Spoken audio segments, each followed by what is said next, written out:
कि अनपढ़ कैसे कहे, मैं साबित करता हूं। मैं मंच में कहता हूं कि मैं मैट्रिक तक पढ़ा लिखा हूं, लेकिन आज तक नरेंद्र मोदी मंच में यह नहीं कहा कि मेरा इतना डिग्री है।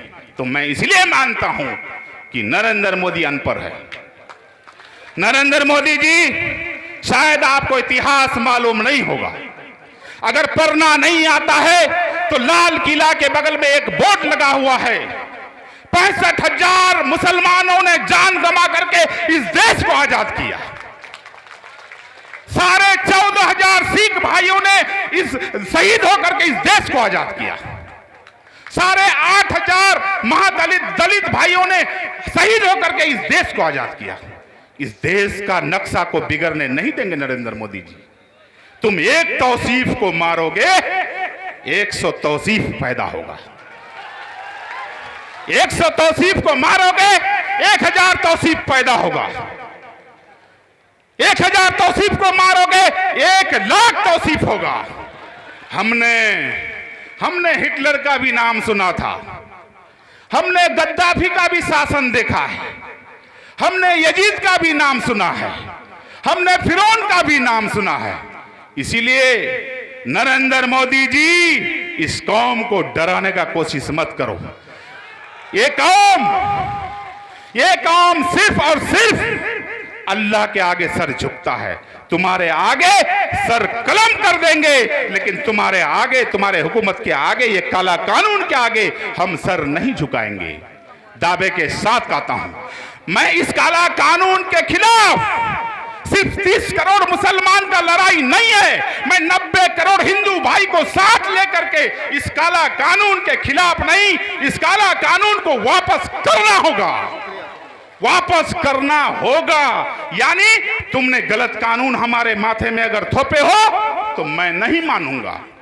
तुमने 370 का धारा लाया, हम लोग चुप रहे। तुमने क्या 3 तलाक का मामला लाया, हम चुप रहे। लेकिन इसका मतलब यह नहीं है कि तुम आज हमारे वक्फ का जमीन को छीनने का कोशिश कर रहे हो।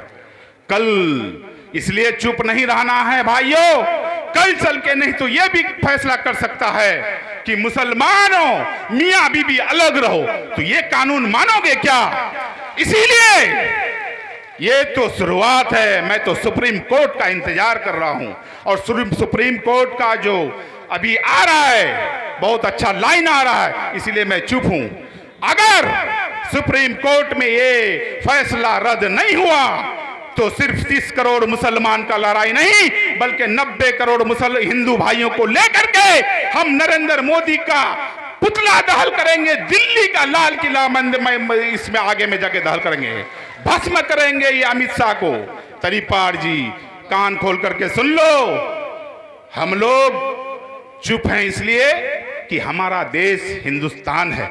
इस देश का नक्शा जब बिगड़ने का मामला आएगा तो हम लोग जान गंवाने से पीछे नहीं हटेंगे। मैं वादा करता हूं आप लोगों के सामने में, किशनगंज जिला में, कि अगर पहला नाम आएगा तो मेरा नाम लिखिए, मैं सबसे आगे आपके साथ खड़ा रहूंगा। आपको भी आना होगा। ये लड़ाई सिर्फ मेरा कौम का नहीं है, इस देश का है। इस देश का नक्शा को बचाना है, अंबेडकर का संविधान को बचाना है। संख्या बल पर आज चाहते हैं कि जो कानून थोप देंगे मान लेंगे, नहीं मानेंगे, नहीं मानेंगे, नहीं मानेंगे। अस्सलाम वालेकुम व रहमतुल्लाहि व बरकातुहू।